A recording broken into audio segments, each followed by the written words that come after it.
Assalamualaikum warahmatullahi wabarakatuh. Jadi pada video kali ini kita akan membahas tentang integrasi numerik, di mana integrasi suatu fungsi adalah operator matematik yang penting dan dipresentasikan. Jadi dipresentasikan dalam bentuk atau dapat ditulis dalam bentuk I sama dengan integral suatu fungsi fx atau f terhadap variabel x yang dihitung antara batas x sama dengan a sampai dengan x sama dengan b terhadap dx ya. Nah, di mana hal ini dapat ditunjukkan dalam bentuk kurva atau secara geometri dapat ditunjukkan ini adalah suatu sumbu x dan y. Jadi ada suatu fungsi fx, kita misalkan ini adalah suatu fungsi fx, maka dia dibatasi oleh x sama dengan a dan x sama dengan b. Nah, itu maksudnya ya. Nah, yang dimaksud dengan integrasi adalah nilai total atau luasan. Jadi yang dimaksud adalah nilai total atau luasan yang dibatasi oleh fungsi fx dan sumbu x, di mana antara batas x sama dengan a dan x sama dengan b. Itu. Kemudian integrasi numerik itu dilakukan apabila, jadi integrasi numerik itu dilakukan apabila kan ada yang bertanya kapan, kan muncul pertanyaan kapan integrasi numerik itu dilakukan ya, atau kapan dipakai. Yaitu pertama, integrasi tidak dapat atau integral tidak dapat atau sukar. Jadi tidak dapat atau sukar diselesaikan secara analitis. Kemudian yang kedua yaitu fungsi yang diintegralkan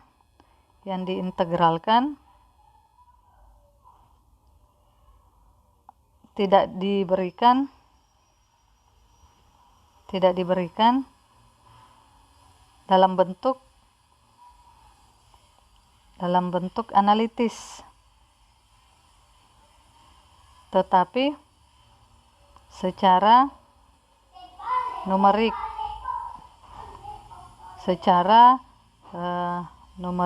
dalam bentuk angka atau tabel. Jadi dalam bentuk angka maupun tabel ya. Jadi kapan kita gunakan penyelesaian atau menyelesaikan suatu integral ya. Jadi menyelesaikan suatu integral dilakukan dengan cara atau secara numerik apabila integral itu tidak dapat atau sukar diselesaikan secara analitis. Dan yang kedua, apabila fungsi yang mau diintegralkan itu tidak diberikan dalam bentuk analitisnya, tetapi secara numerik dalam bentuk angka atau tabel saja. Nah, selanjutnya metode integrasi itu dapat dibedakan dalam dua kelompok. Jadi metode integrasi dapat dibedakan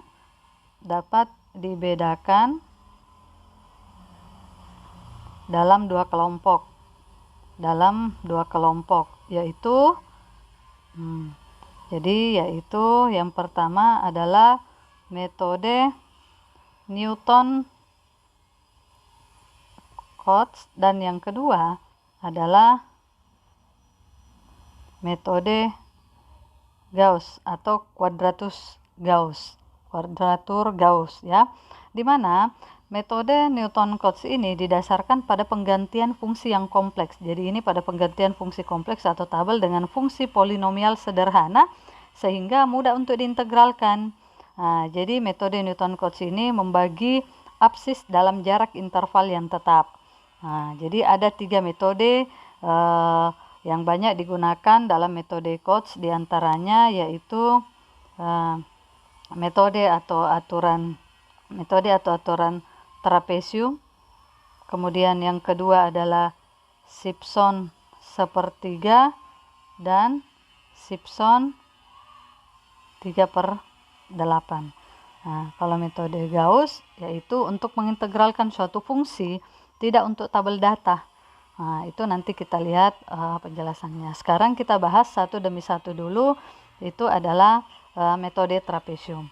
Jadi selanjutnya adalah kita bahas adalah metode trapesium. Jadi metode trapesium. Jadi kita masuk dalam kategori metode Newton-Cotes ya, karena kita membahas ini adalah metode trapesium. Metode trapesium merupakan metode Newton-Cotes orde pertama. Nah, dalam metode ini kurva lengkung dari fungsi fx digantikan dengan garis lurus. Nah, jadi dapat kita lihat, jadi pada metode ini kurva lengkung dari suatu fungsi itu digantikan oleh garis lurus. Jadi saya misalkan ya, saya punya grafik ini contoh saja, misalnya ini adalah x, maka di sini adalah x dan suatu t. Kemudian ini adalah suatu fungsi. Nah, ini adalah batas. Tadi kan kita batasi oleh a. Ini adalah b. Maka ini digantikan oleh garis lurus. Jadi untuk menghubungkan ini dengan ini. Nah, itu kan. Nah, jadi kalau kurvanya mungkin agak lengkung sedikit, jadi saya perbaiki misalnya kurvanya supaya nampak ya. Seperti ini. Nah, maka dia dihubungkan dengan garis lurus ini. Jadi kita akan menghitung adalah luas daerah ini. Itu adalah metode trapesium. Nah, di mana Anda lihat bentuk dari kalau saya pindahkan maka ini menjadi berbentuk seperti ini ya. Jadi kalau saya pindahkan maka bentuknya seperti ini. Nah, di mana ini tidak lain adalah berbentuk trapesium, maka diistilahkan dia adalah metode trapesium. Jadi terlihat pada gambar 6.2. Jadi terlihat pada gambar yang kedua, maksud saya itu bahwa luasan bidang di bawah fungsi fx antara x sama dengan a, jadi ini x sama dengan a dan x sama dengan b, itu didekati dengan luasan trapesium di bawah garis lurus. Jadi didekati dengan luasan trapesium di bawah garis lurus yang menghubungkan FA dengan FB. Di sini kan otomatis kalau A maka di sini adalah FA dan di sini adalah FB. Itu maksudnya. Menurut rumus secara geometri kita tahu bahwa luas trapesium itu apa? Jadi luas trapesium adalah jumlah dua buah sisi sejajar. Itu kan. Nah, kalau Anda belum bisa melihat trapesium seperti ini, mungkin ini. Nah, yang ini umum ya. Nah, jadi untuk menghitung luas, jadi ini adalah trapesium. Anda mungkin tahu jenis-jenis bangun datar. Jadi untuk menghitung ini, kalau saya misalkan ini adalah B, ini A, ini B, dan ini tingginya, maka untuk menghitung luasannya adalah jumlah dua buah sisi sejajar, karena hanya sisi A dan B yang sejajar. A yang B berarti kita bisa tulis A tambah B per 2. Nah, kemudian dikali tinggi. Ini yang Anda tahu kan. Nah, namun kalau kita lihat tertuju pada kurva, maka saya bisa tuliskan bahwa luasannya I itu adalah mendekati jumlah dua buah sisi sejajar. Berarti ini kan. Nah, atau saya bisa tuliskan di mana titik ini atau garis ini tidak lain adalah FA ditambah dengan FB. Jadi bukan titik A dan B. Bedakan titik dan fungsi. Kalau fungsi adalah garisnya kan. Nah, per 2 kali tinggi. Nah, ini kan tingginya, berarti tingginya ini. Bagaimana menghitung tingginya? Berarti B dikurang A.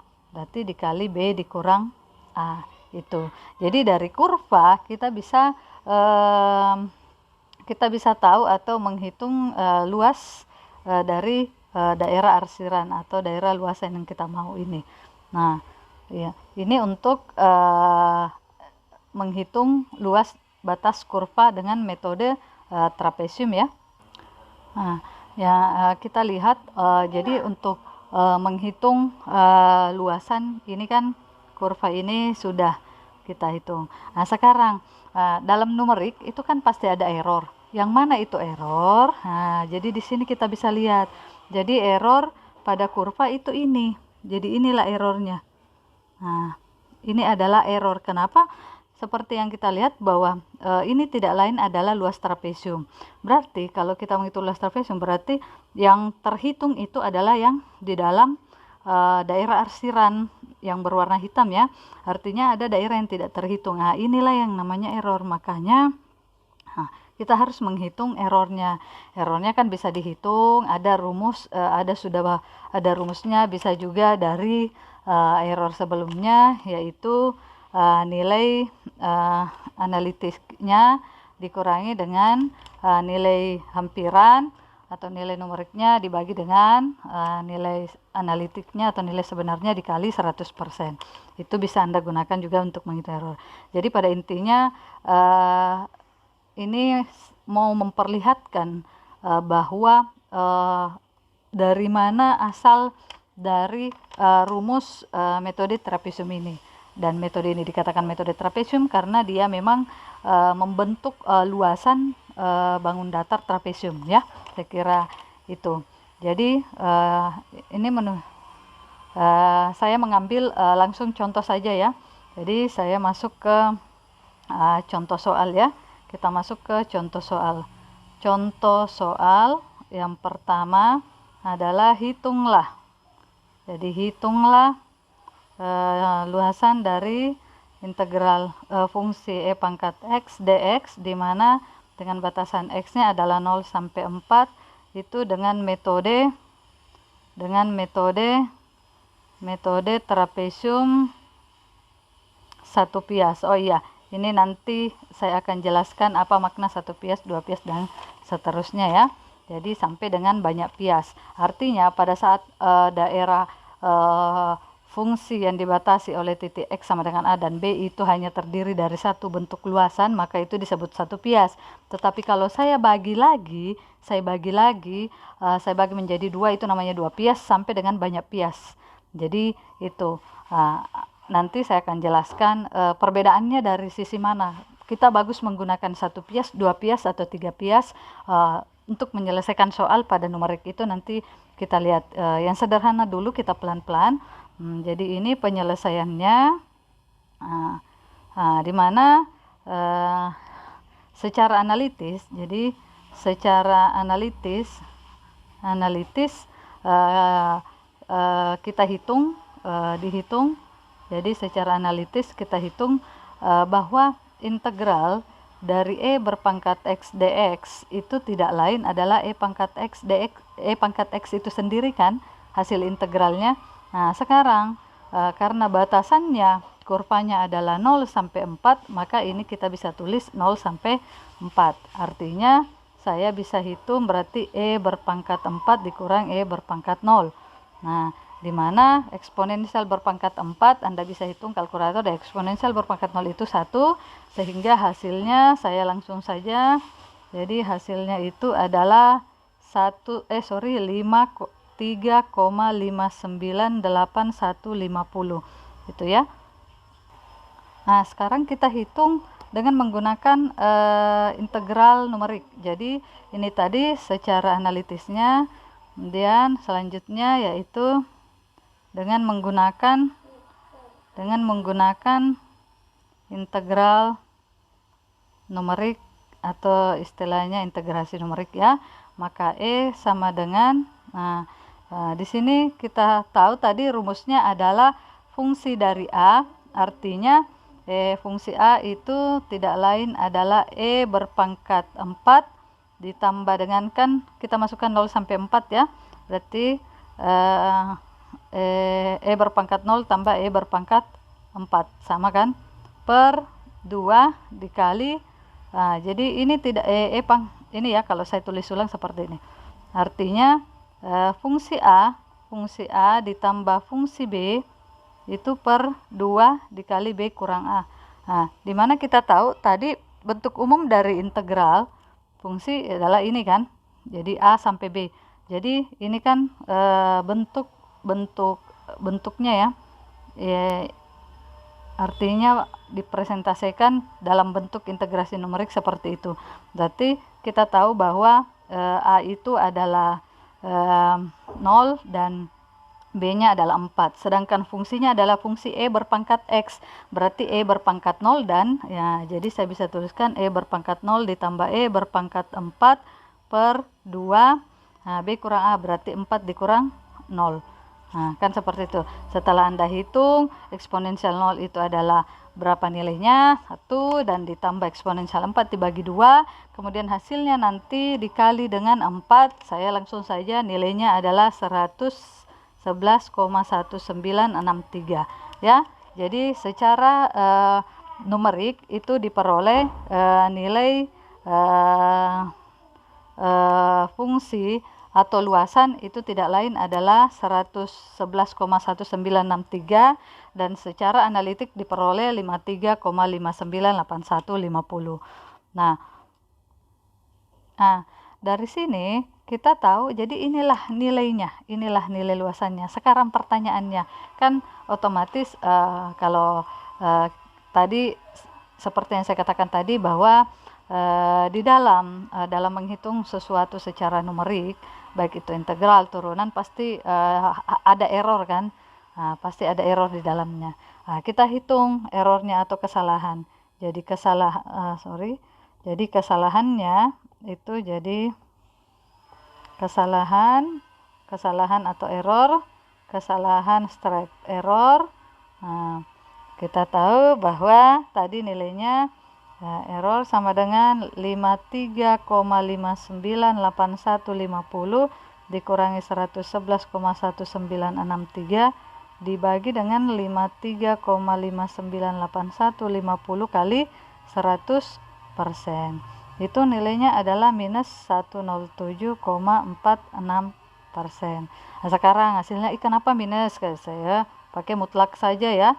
Berarti kalau dia mutlak maka hasilnya kan ada error relatif ya. Nah, jadi saya pakai 100. Ini kan terlalu tinggi.